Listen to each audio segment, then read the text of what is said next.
Sometimes I struggle with problems or issues that just overwhelm me.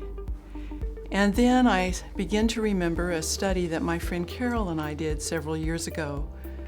We were reading a book by Richard Foster, and in that book, he describes a way of praying that he calls the prayer of relinquishment.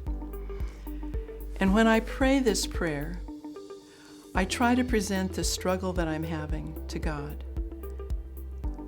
And Foster suggests that you put your hands in a fist and you clench that problem and you come before God in prayer and share with Him the struggles that you're having and stay in that moment for a long time until you finally feel that you have released that and your fingers uncurl.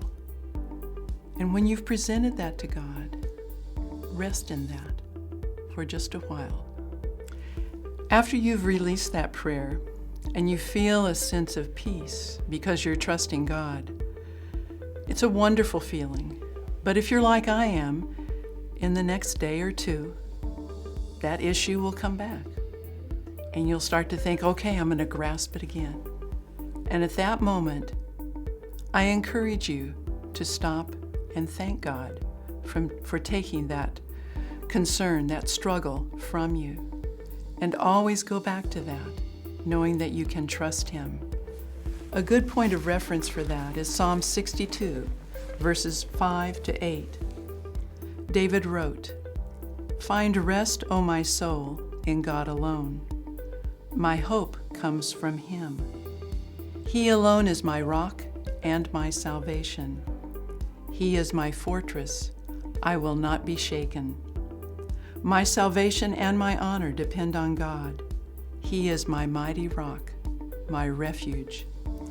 Trust in Him at all times, O people. Pour out your hearts to Him, for God is our refuge." May you pour out your heart to God, relinquishing those things with which you are struggling. Thank you.